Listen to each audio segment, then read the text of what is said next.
Just do it. All right. Whenever you're ready, we'll be ready. Oh, we're ready. Okay. All right. Well, we've come to Parasha Korach. We've made full circle. I can remember when we taught this last year, and it doesn't feel like a whole year's gone by. So I was looking this over. Find this in Bamidbar 16, verses 1 through 18, verses 32. We're not going to read all that. In fact, our focus is going to be on the first 3 or 4 verses. Let's talk to our Elohim and get his blessing, and then we're going to read a small bit out of this Torah portion, and then we're going to take a look at the study and kind of, I guess, put some more tools in our toolbox of knowledge. So, Heavenly Father, we thank you for this opportunity to study your word. We ask that you'll open our eyes, open our ears, and open our hearts so that we can see, hear, and understand what your word has to tell us. We thank you for it all through Yeshua. Amen. All right. So, Bamidbar chapter 16, verses 1 through 4 begins, Now Korah, the son of Ishar, the son of Kohath, the son of Levi, with Dathan and Abiram, the sons of Eliab, and On, the son of Peleth, sons of Reuben, took men. And they rose up in the face of Moses with certain of the children of Israel, 250 men. They were chiefs of the congregation, the elect men of the assembly, men of renown.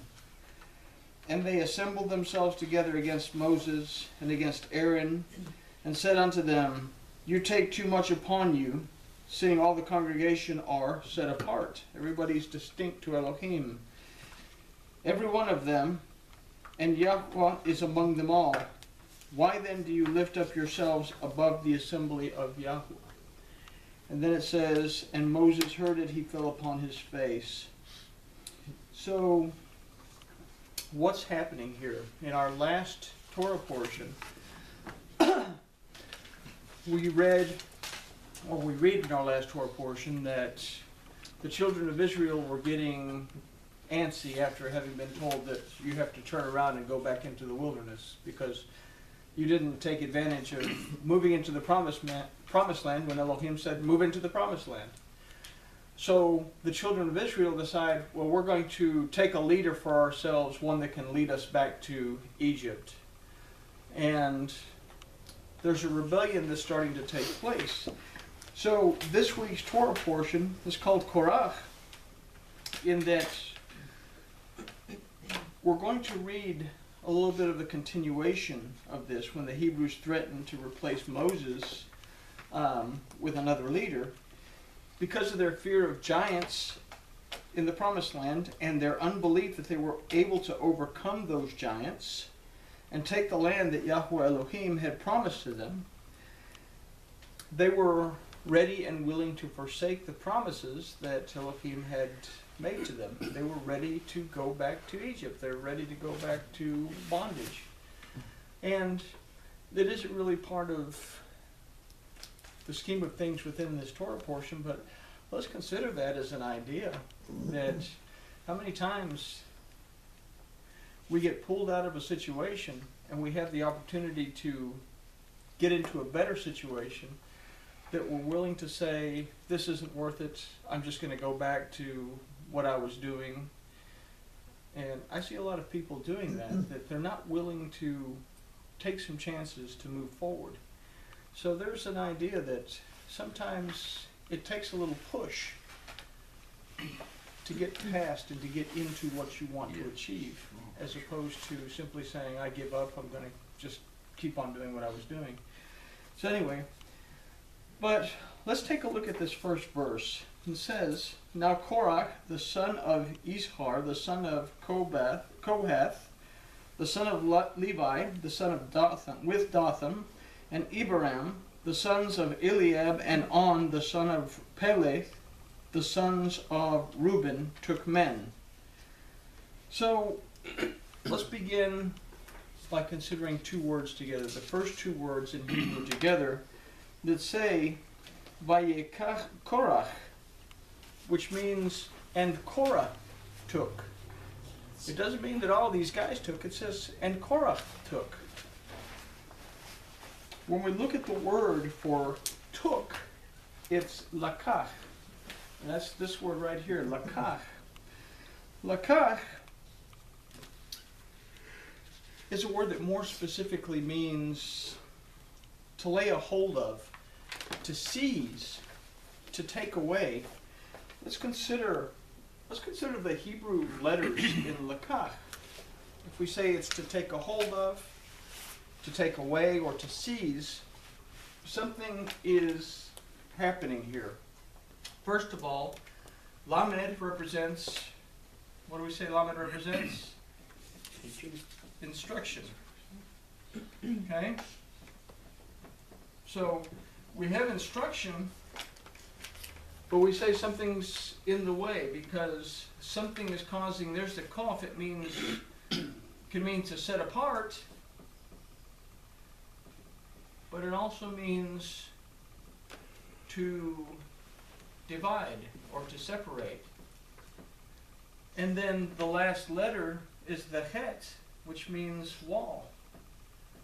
So what's one way that we can consider this word lakach for took, or to take away, or to seize, or to take a hold of?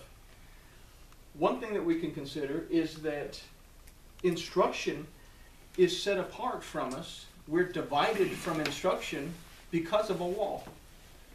There's one way to look at it. That's a negative way to look at it. Another thing that we can look at is that lamed means instruction. This means to set apart. But we also remember that the het is formed from the zayin and the vav yoked together. That to be yoked to the word, for us to yoke ourselves to the word, is to be set apart by instruction. So there's a positive in there. To set ourselves, to be set apart to Elohim through His word, comes through our learning, comes through our acquisition of knowledge that leads us to wisdom, that leads us to understanding. So we have two things going on here in lakach, but the negative connotation here, because what we've read in this Torah portion is that it's a negative thing that's going on. So we're going to go with the negative idea that something has separated, something has caused a division from the instruction of Elohim, and that something puts up a wall. Now, if we take a hold of that, and then we go to the name Korach, and we take a look at what Korach means. Korach means ice, but it also means to be bald. Okay, so ice, be bald. How do those link up? We get our idea in the Proto-Hebrew that when something is uncovered, it's cold. When something's uncovered, it's cold. So an idea that we get in Korach is that we become cold when we are indifferent to the instruction of our Elohim, and that because of this, we lose that covering. Okay, we talked last week about how Ish and Isha became naked.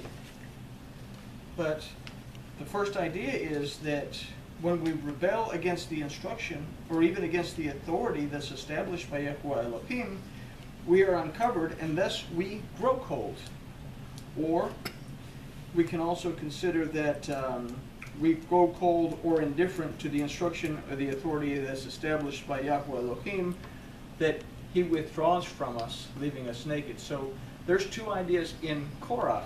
Now, something else that we look at in Korach is that it has a meaning within the Proto-Hebrew as well.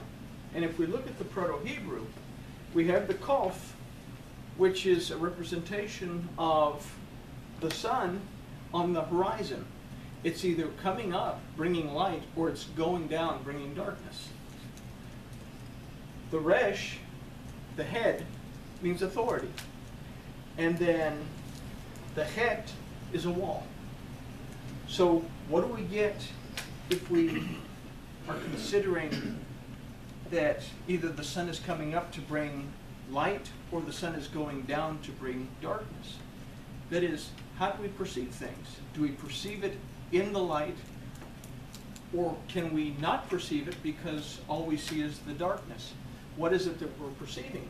We perceive the light, or we perceive the authority in the light, or we fail to perceive authority because of the darkness.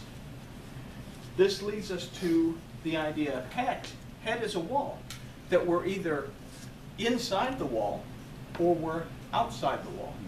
So if we perceive authority according to the light, then we are within the wall. We are within the house of our Elohim. We're within the garden, tending to the things of the garden. But if we fail to perceive authority because all we see is darkness, then we are outside the wall. We are no longer in the garden, covered by his protection, surrounded by his protection, and being his delight. So in Korach, we get an idea of two things going on. And if we throw all this together, and if I can find my place because I lost myself, we put all these things together into an idea. We say that when we become cold or indifferent to the instruction or authority established by Yahweh Elohim, he withdraws from us, leaving us without his covering. When we see only the darkness and we are blind to his authority, and as a result are outside the wall. Like I said, this is what's going on in this parasha is a negative lesson for us to learn. This is what not to do. So this is one of the lessons that we get. Now, in this we can formulate an idea that the condition that we have just discussed, lakach, which means to lay a hold of, that lakach lays a hold of or seizes or takes away. In other words, it adversely affects something, because what does this verse say? It says that Korach took men. He took Ish, which Ish is alluded to in Vayikach. If he took Ish, what is he taking? That something lays a hold of, seizes, and takes away, it adversely affects our physical worship. Now, there's a lot of things that can adversely affect our physical worship. Part of the things in the parasha that we read about is that Korach and his followers were not satisfied with what they'd been given by Elohim. And I'm probably getting ahead of myself because this is probably on the next page, but weren't satisfied with what they were been given by Elohim. Some of them weren't even Levites. But Korach, as a descendant of Kahab, had been given the responsibility of carrying the utensils of the tabernacle. They were to serve the Aaronic priesthood, but by carrying the utensils of the tabernacle up to and including the ark.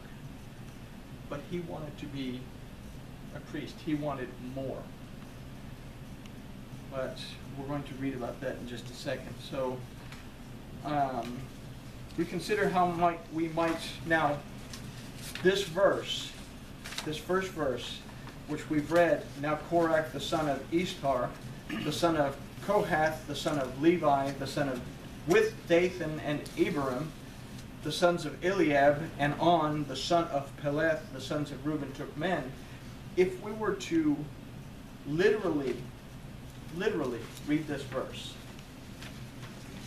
if we were to literally read this verse, it would say, now Korach took the son of Ishtar, the son of Levi, the son of Kohath, the sons of Abiram and Dathan, of Pele, the son of On, of Eliab, of Reuben's sons.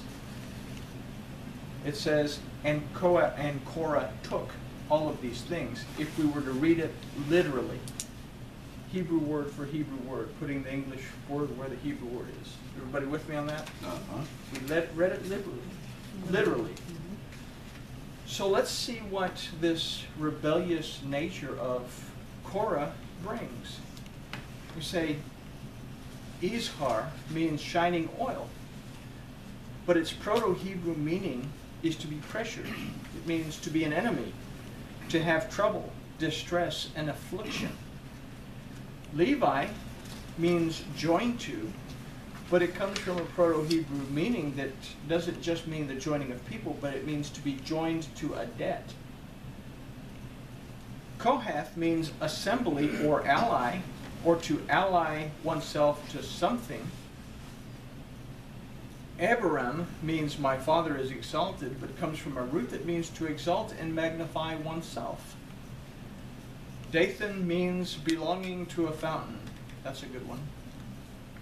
Peleth means swiftness, as well as to flee or to run away.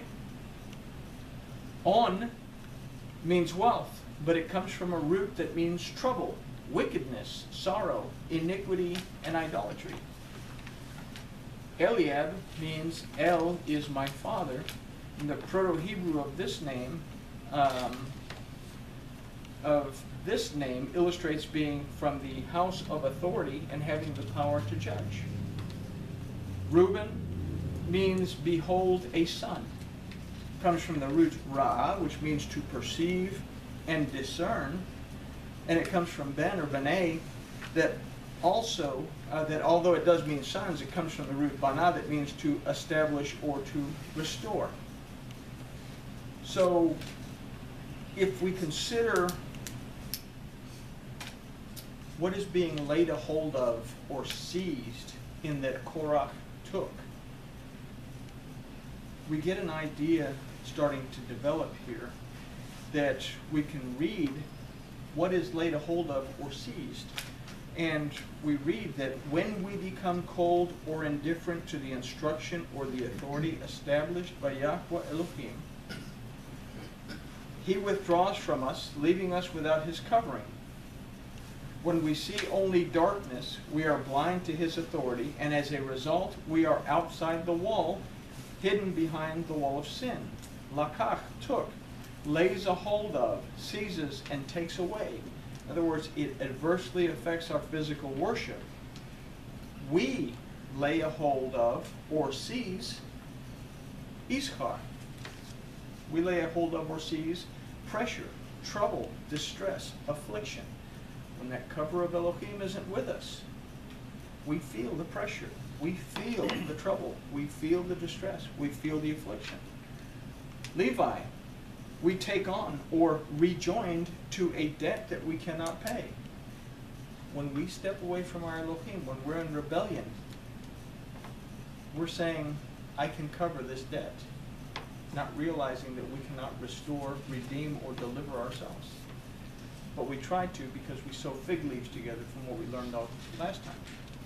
Okay? Kohath, we are allied to ourselves, as we are now to be Abiram, exalted. We magnify ourselves. Others don't always share our enthusiasm towards how great we are. And I put that in there because it's true. What happens next is Peleth. That what is swiftly taken away is Eliab, our inheritance in the house of our father Elohim, which leaves us on, believing that we are wealthy. What do we say when we sew the fig leaves together? What do the fig leaves represent? They represent wealth, prosperity. I'm wearing my own wealth and my prosperity. Look at me, I'm something. But the covering of Elohim isn't surrounding me. So what is really going on here is that we say that we're wealthy, but the other meaning for on was that we are in reality in trouble, and in wickedness enslaved again to idolatry and iniquity. Idolatry is going after another